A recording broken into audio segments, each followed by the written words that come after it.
Thank you for taking time today. And so could you please tell me your name and brief introduction about yourself? My name is Todd Groves. I live in El Cerrito, California, near San Francisco. I'm 60 years old. I've lived near San Francisco for 40 years now. I have two children, 32 and 29. I'm married to a Japanese woman. We've been married for 32 years. That's me. So can I ask your major when you studied? My major when I studied in college was neuroscience. Sounds difficult. It was fun. It was very interesting. I always liked science, and studying brain science, especially brain chemistry, which was my specialty, was very interesting. Okay. And what did you do? I've done many things over time. I've been a laboratory researcher. When I first left school, I went into hard science and became a laboratory researcher in neuroscience. In San Francisco? In San Francisco State University. After that, I left and started working on engineering for a little while, mechanical engineering, things like that. I studied that to make better wheelchairs, equipment for people who need special equipment. So I studied that for a while. Then we had our children, and I stayed at home to raise the children. And after that, I became involved in education politics in the United States. The United States has locally elected education officials, and I became involved in politics. And now I'm not doing much. I'm doing a lot of advising on running organizations, on organizational boards. Okay. So you have a lot of different experience. Different experience. Different. I see. Okay, thank you. So this is the first question. Tell me one unique experience that not many people have. Okay, I was born with a disease that weakens my body. Okay. Like Stephen Hawking. So all my life I lose function in my body. My life is always changing because of that. So it's made me very flexible and very creative, I think. Because everything changes quickly, right? Like each time I get used to one thing, I could walk when I was a child, then I couldn't walk. And then I started getting used to life that way, and then a lot of changes keep on coming. So it makes me very flexible and have to be creative. So you need to think to change, right? To plan for change. So that's why you're very flexible. Well, I don't have a choice. Maybe I'm not flexible by nature. So when did you start to use a wheelchair? I started using wheelchair around 11, I'd say. And then by 18, I pretty much couldn't walk. So after that, I used a wheelchair completely for the last 40 years. I see. So in Japan, of course you went to Japan before. I've been to Japan 3 times. Yeah. What do you think is there convenience? I mean, the only problem in Japan is public transportation, but it's getting better all the time. Japanese people in wheelchairs have more opportunities now than they did when I went in. I was there in the 90s. It was a very different time. That's right, that's right. I think a lot of change, right? They don't feel comfortable in public. I met many people in Japan who use wheelchairs. I've known many people who use wheelchairs. They don't feel comfortable sometimes going out. Yeah, exactly. That's what they tell me. It can be hard for some people. I get that. Okay, thank you. You're welcome. And second, when was the most challenging period in your life so far, and what was the circumstance? So I would say the most challenging thing for me is this disease comes with a lot of pain. Pain? Yeah, every day, all day. I'm hurting. I'm really tired too. And so every day I have to find a way to feel less uncomfortable. And when I need energy, it's not always there. So I don't get like one bad day. Like almost every day can be a bad day. And so and the pain's getting worse all the time. I can't change that. But it makes me tired.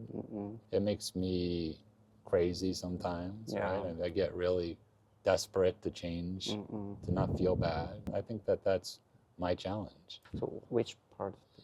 Up and down my back mostly. It's tight. When you sit in a position and can't move for a long time, I can't get out of that. just locked, and they make a lot of pain. So that's why we use the massage chair. Yeah, it felt so good. You really wanted that? Yeah, Okay. I'm thinking about that. It's good spending decisions. What's worth it, right? Quality of life. Thank you. The third, how did you specifically overcome that challenging period? I don't think I've ever overcome it. Every day is a new challenge, right? It's like depression or any other kind of problem, right? They can always come back. You don't overcome them, you just maintain awareness. It's important to be aware. If you're not feeling well, you have to make decisions on how you live your life that day. Maybe you need to adjust. That's what I'm saying, the flexibility. It's all tied together, right? So it's kind of very mental things. Like if I'm feeling bad, to make others feel bad or whatever, and trying to be aware of like my effect on the world. It's always, as the pain gets stronger, I learn more from it all the time. The thing that works is just being aware, a lot of good self-awareness. Like, why do I feel this way? Like, what can I do about it? Why did I do these things? I think a lot about that stuff. And then other times I distract myself. I will watch TV at night. I'll do things to distract myself because you can't live thinking all the time. So sometimes you don't want to think anything. And, Right. Yeah, like for refreshing. Yeah. Just, be distracted. There's nothing wrong with being distracted. That's great. Okay. And number 4, if tomorrow you woke up and could experience the happiest day of your life all over again, which day would that be and what made it so special? Oh, absolutely. It was the 2 days when my kids were born. That was very exciting. Changed me as a person. Oh, really? I've changed completely as a person. How changed before and after? How do you change? I think you put other people first for the first time when you have children. You think about them first. You take care of them. You do all these things. Yeah, responsibility. Not just responsibility, but just, for me, it was natural. It was just very instinctive. So it brought out a part of me I didn't know I have. And since then, I think I'm a different person. Different person. Way different person. Oh, really? Yeah, I think about other people. I try to think about what's good for people. And I think that's it. Interesting with the before your child. I like to play. I was, just kind of like have fun, kind of not serious. So did you think you have children in the future? No, I didn't think so. And when you think about it too much, I would be afraid to give the children this disease, all that, right? I didn't think about it, but it was good. It was the best thing that ever happened to me. It made me a better person. So you said you stayed in your place to grow your kids after you're working. Yeah. How was it?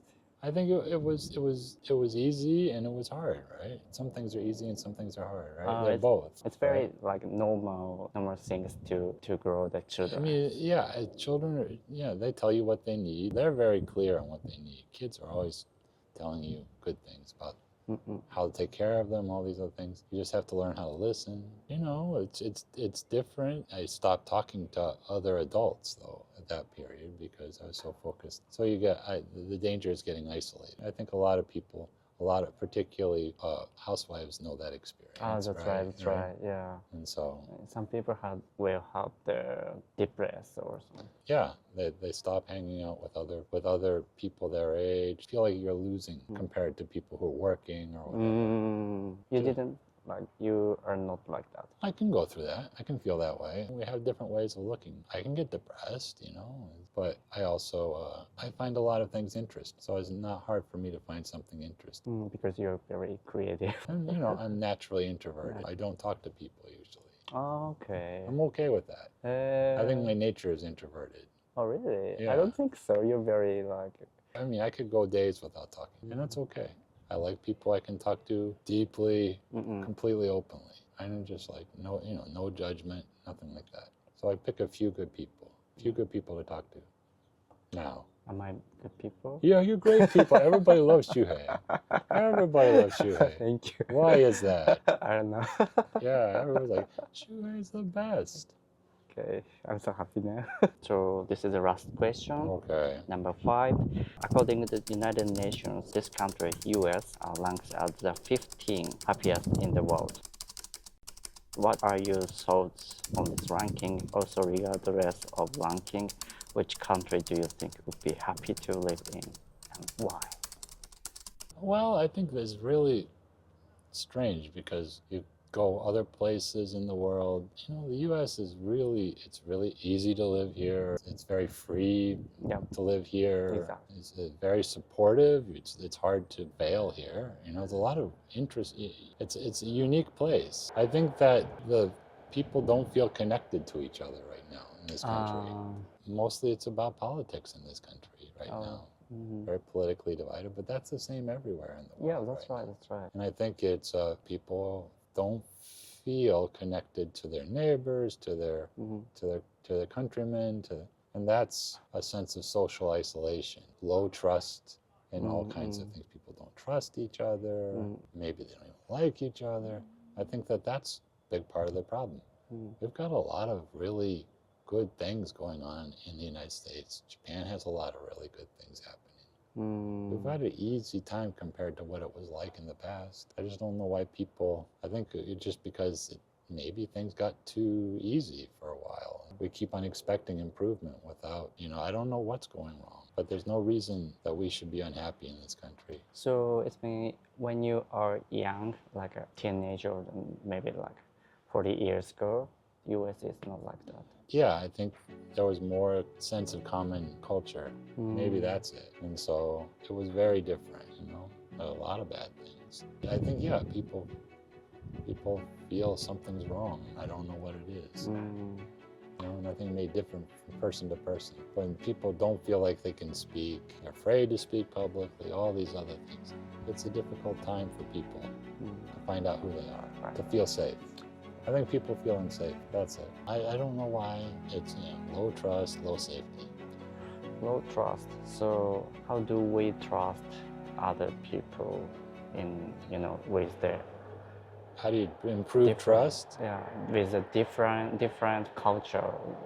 Well, don't make big promises. I see. Be very open. I think there's a lot of communication research. Don't be manipulative. Don't try to change other people's opinions. That's right. Be natural. Yeah, well, just like, be clear too. Be clear. Be simple, I think. Don't judge. Really hard not to judge. Somebody you disagree with. It's okay to disagree, but it's like, for whatever reason, disagree has become unsafe, which is strange. Nobody's going to see things like perfectly together. And you don't want that. You need different points of view. Yeah. I'm happy here. Yes, I know. Right? You look so happy. I like the United States. It has a lot going for it. I think any place is good, but I like what we have here. I like to say what I think. I don't like to think so much about being careful what I say or like what other people think or worry about other people's judgment, which I think that's my perception is Japan has a lot of people worry about what other people think a lot. Especially now. Right? Yeah. So that's starting to come here, strangely. That's never been the case before. How long do you live here? 40 years. Before that, I came from Ohio. And West Virginia. I've been around the whole country, though. So do you think there's a differences with the people, the character? Culture. I think each state, there's a bottom line American culture you see everywhere. American culture you see all over the place, in every state. Same stores, we eat in the same restaurants. Very similar culture. I tried the In-N-Out last night. Okay. It's originally from California, right? It's a California chain. I don't know why people have these strange ideas about other parts of the country. It's really not that much different. Who needs division? I don't think we need it. You like California? I like California. It's people here don't care about what other people do, what their neighbors do. That's right. Right? Yeah. It's like, it's your business. I've always liked that. So no judgment. I don't know much about the Californian culture, but I don't feel any social pressure in here. There's not. Some people think that's our problem. But I don't think so. It's flexible culture, right? Everybody's equally unwelcome. If you don't have money or whatever, you can end up in big trouble. But... All right, thank you so You're much. welcome. Yeah, タッドさんでした。では、Thank you. All right.